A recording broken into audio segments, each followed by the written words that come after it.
guys, what is up? Schway here with the recap of our break. Also, for those of you who haven't gotten a chance to see AEW 2025, here's what an entire case looks like. I took out the hits. I also took out some of the inserts and other stuff in there to just give you a taste of what it all looks like, so you can check it out. Overall, AEW Flagship 2025 is a really fun rip, guys. Really fun rip. So I'm going to go through some of the stuff. I'm going to show you all the numbered and hits, but I also have some of the inserts and other stuff set to the side so I can show you everything. So here's what the canvases look like. We have Queen Aminata, Swerve, Saraya, Darby Allin, Okada. So the canvases look pretty clean. Nice little background. Also, guys, this is from our first AEW break on Whatnot. So, which was, we streamed on the 8th up until the 9th. So we have those. The UD portraits, which actually there's some pretty cool ones. I really enjoyed the Lucha Bros, so you'll see those. We got Mark Briscoe, Ray Phoenix, Mariah May, Tony Storm, Penta, and we have Deonna Purrazzo. So this isn't all of these that I got. Same with the canvases. We're not going to show all of them just because there's a lot for all the inserts, canvases, other stuff like that. I was just trying to show you guys a taste of everything from the product. We have the foundational outlook. So a lot of nice cards, guys. John Moxley, Julia Hart with the hat, Tony Storm, tons of Tony Storm in this product. Wheeler Yuta, tons of Tony Storm, and all the timeless stuff too, which is nice. These are fun too. AEW Backstage Chatter. We have, it's kind of like the Excalibur series they had a year or two ago. So, Harley Cameron, Britt Baker, Mariah May, Sky Blue, Mercedes Moné, John Moxley. We got some more, obviously, too. The new Dazzlers look pretty nice as well. So here's the blue one, Mariah May. And then we have the green one with Swerve, Mercedes Moné, and Commander. So, again, a lot more of those were in the break, just to kind of show you some of the stuff that's going on. So these are the clear cuts. So we got Kill Switch, Blackpool Combat Club, Justin Roberts, the Beast Mortis on his first Upper Deck, which I do like the fact they have the first UD. It kind of feels almost like a rookie. And we have Anthony Henry and JD Drake. So I will say, you get so many cards in this product, it really makes you feel like you get value, because there's a lot of cool stuff in here. And we got the playing cards again. Here's a couple of the playing cards I liked. Claudio Castagnoli, 4 clubs. Dante Martin on the diamond. Okada, the 10 of spades. And Switchblade Jay White on the 8 of diamonds. So yeah, a lot of cool playing cards in this as well. I remember the first year that came out, some people said they wanted to make the set. I don't know if they actually ever reached that though.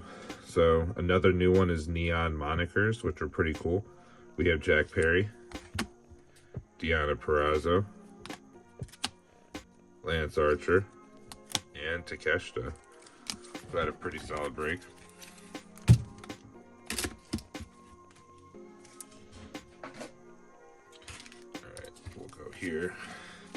Here from the start, another nice little new insert series. We got Nicholas Jackson, Matthew Jackson, Chris Jericho, Heyman Adam Page, MJF, Hikaru Shida, and Nyla Rose.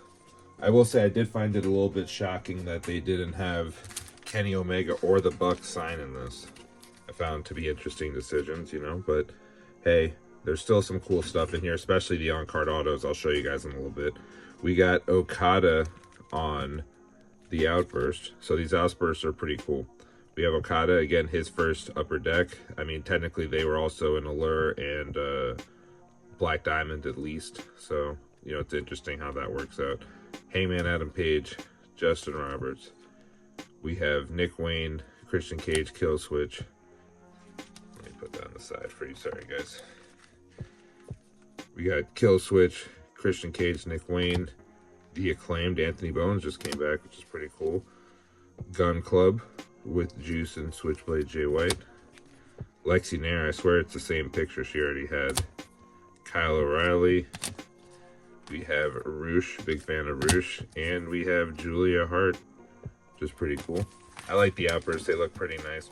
A lot of clean designs, guys. Great pictures this year too, I really like the pictures. Alright, so we are going to go into the numbered cards before the hit wall, and we're going to also get into the patches we got. So we had Pac on the Dynamite to 199. They keep changing what the Dynamite is numbered to all the time, which I find interesting. We have the Dark Order to 199. House of Black to 199. Double J Jeff Jarrett to 199.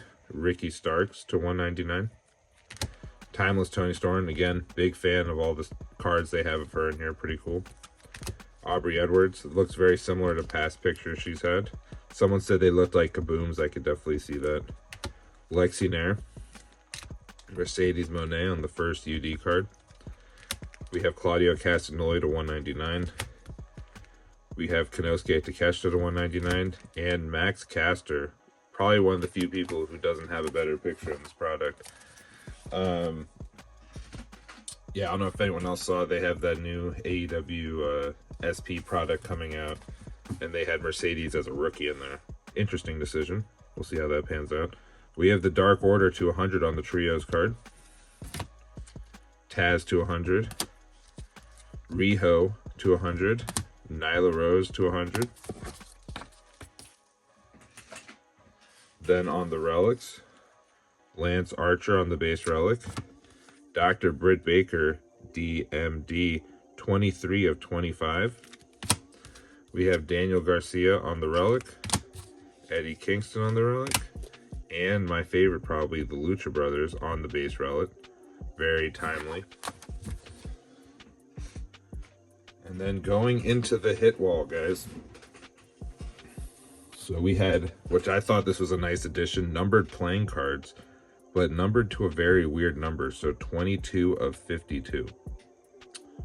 So, you know, interesting, I guess, you know. Oh, well, there's 52 cards in a deck, so I guess that kind of makes sense. But, yeah, interesting choice. You don't see that. So Roderick numbered to 52. Konosuke Takeshita to 100. Pretty solid break for him. Nyla Rose to 35. Pretty solid break for her. She had the 100 and 35. We have Shibata's first upper deck card. A lot of schmutz, guys. First upper deck card to 100. Another one I really liked, Penta, 28 of 35. The Lucha Brothers had a pretty nice break, guys. Finish It, which is pretty cool, with the Gun Club. Trying to move it around so you can see it move, but pretty fun. Hey guys, had some technical difficulties with the video, so we are back to do the final couple cards of the recap. The last card we showed off was this Finish It with the Gun Club. Then we have out of 25, Adam Hangman Page on the foundational. It's pretty cool. I believe this is 25 out of 25 on the bookend. Day with the belt, Hikaru Shida, pretty dope. Anna Jay, we got 10 of 10 on the print on the foundational outlook. Pretty dope, I like the teal. And then getting into our autos, we had 5, which is pretty dope. We have a dual auto of Top Flight, Arias and Dante Martin. The Virtuosa, Diana Perazzo. Again, the on-card autos look very nice. Very similar to the autos from Black Diamond. So, pretty cool. Billy Gunn. Max Caster and Anthony Bowens, who Anthony looked great coming back during Dynasty. And our big hit, the 101 Orange Cassidy auto, which was pretty sick. So overall, this might be my my favorite flagship, I should say. Pretty dope product overall. It really feels like you get value just based off of all the sets and all the stuff there is to collect. So many hits. To give you an idea, guys, this is the amount of cards we got in the case. So let me put this over here so you can see. This was one case, guys. Like, this is all the hits right here.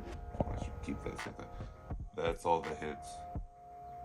This pile all the way over here. That's all the cards that are like, you know, either numbered or inserts, special sets, and then this is all the base. So many cards, guys. So pretty dense product. You get a lot of cards. Pretty fun overall rip. Probably I'd say overall my favorite flagship. I'm still very partial to the Dotted Line series in the first flagship. You know, hopefully we can hit a Ringmaster Autos. It's a pretty cool product. And yeah, I appreciate everyone who got in the break. Definitely check out Flagship 2025. Overall, a pretty fun rip, I would have to say, guys. You know, Flagship gets a pretty bad rep, but 5 autos and 12 boxes for AEW is really good, above average hit odds for them. I still think, you know, for AEW, more autos for Upper Deck would be a great look to get people interested. And I also feel like less announcers and less refs would get people interested. You know, they do too much of that. I don't know what the deal is. I guess Upper Deck's trying to save money by having people cheaper sign. I don't know, but overall, I'd give the product a solid B. You know, solid B to low B range. So pretty good overall. Definitely check it out and make sure to follow Schway Nostalgia on Whatnot for more upcoming AEW and WWE breaks. Make sure to check us out on YouTube for more card content and recaps, and follow us on Twitch. You know, we got all sorts of stuff, Reddit, Discord, all that jazz. So if you ever feel like you need to, hit me up and let me know what you think about AEW, guys. The new product 2025. I think it's a great product. I'm still partial probably to Black Diamond the most, but anyways, appreciate you guys checking us out.